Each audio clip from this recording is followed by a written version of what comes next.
The last memory garden. She moved through the lab like a visitor to her own life. The fluorescent lights hummed their steady nothing song. Elara then checked the screen beside her workstation. Reminder: Liam, deceased partner, see grief counselor notes. She read it the way one might read a weather report. Overcast, chance of rain. A man had loved her. That man was dead. The facts arranged themselves in neat rows, filed under known information, but they touched nothing inside her. Her hands worked through the day's protocols. Extract, centrifuge, analyze. The movements belonged to someone who had practiced them for years, muscle memory playing out its script while her mind drifted through fog. 6 months. That's what the doctor said she'd lost. The half year before Liam's accident in this very building, before the explosion that took his life and apparently scrambled something in hers. She should feel something. She felt the absence of feeling, which was worse. The notification appeared as she was archiving his research files, the task she'd been postponing for 3 months. Most of it was standard neurobotany work, the collaborative projects they'd built together at Kronos Corporation. But buried deep in the directory structure, past layers of encryption she recognized as his handiwork, she found a partition labeled Project Ithaca. No research papers, no data tables, just a short text log and a set of genomic sequences that made her breath catch. The final entry, dated the day before his death, read, "They know I know. The data is safe. The garden is the only way back. Forgive me." Beneath it, a file manifest listed physical assets. In his personal effects, the box she'd never opened, sitting in her apartment closet, there should be 12 bio-sealed seeds. Elara sat very still.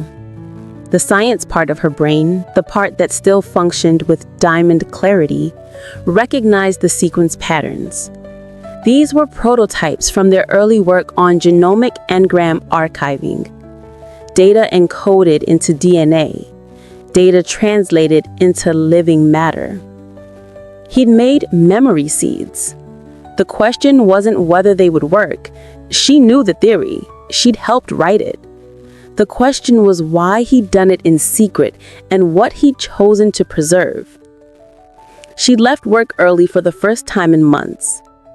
The seeds sat in her palm like pearls or teeth, 12 chances to feel what the doctors and the blank calendar entries couldn't restore. The cryo seal hissed open, and she felt the weight of his last act settling into her hands. It took her 3 days to set up the hidden greenhouse in an abandoned section of Kronos' sub-level complex, a space forgotten in some corporate restructuring. Glass walls, climate controls, biosecure filtration. Everything a small, illegal garden would need. She planted the first seed in dark soil and waited. 78 hours later, it bloomed.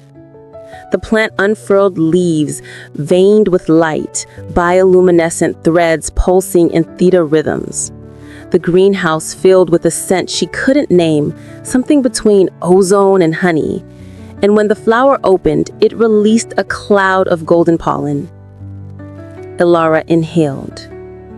The memory hit her like a wave breaks against shore, not gently. Rain, the smell of it before it falls, that electric ozone tang. Liam's hand warm in hers as they stood on the roof of their building, watching storm clouds gather over the city. The weight of his palm, the specific pressure of his thumb against her knuckles. A melody playing from somewhere, maybe his phone. A song she couldn't name, but that felt like home. And the feeling, God, the feeling. Loss carved itself into her ribs, grief pressed down like a fist. For the first time since they told her he was gone, she wept, and the weeping felt like proof of life, like waking from drowning. She planted the second seed before the tears dried. Over the next 3 weeks, the garden grew wild.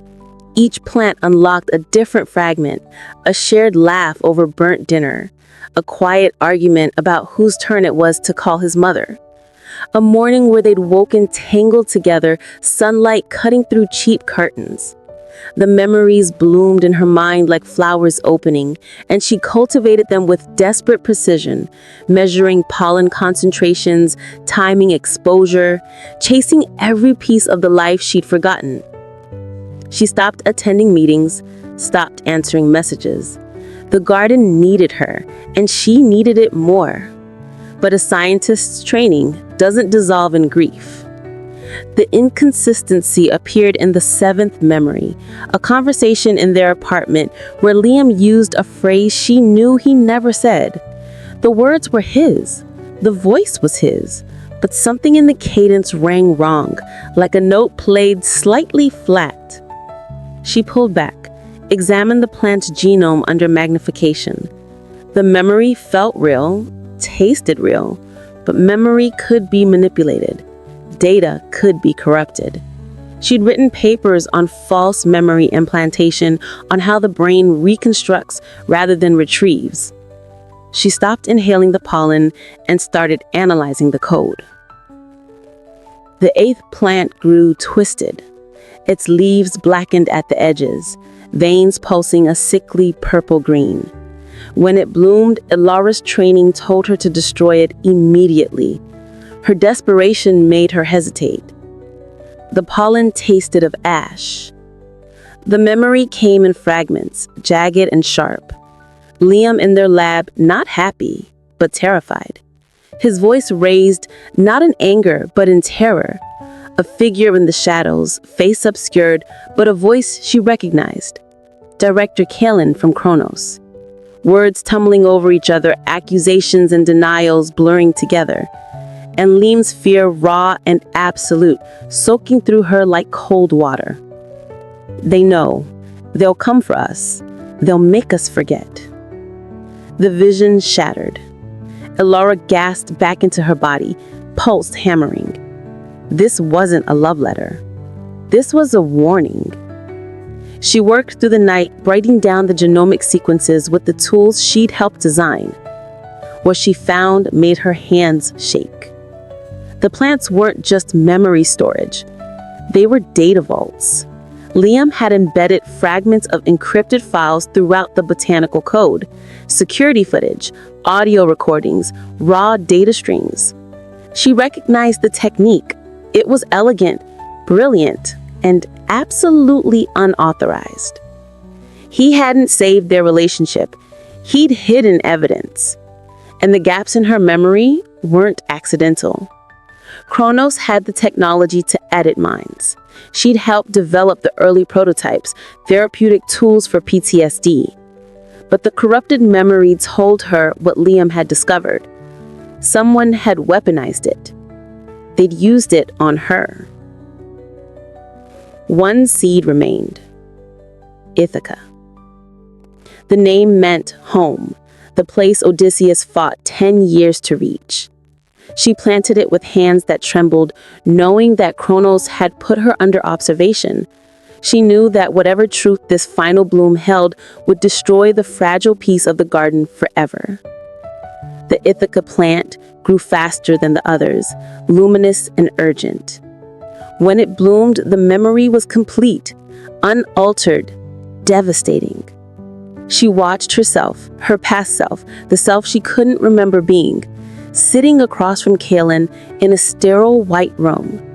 The director's voice was calm, apologetic almost, explaining that her memories of the past 6 months were a liability, that Liam had discovered an unauthorized use of their technology, that he threatened to go public, that unfortunate accidents sometimes became necessary. She watched Liam arrive home in a panic, not to save memories of their love, but to encode proof of a crime before they came for him. She watched him swap his research seeds with the evidence, plant them in the archive that would be returned to her as his personal effects.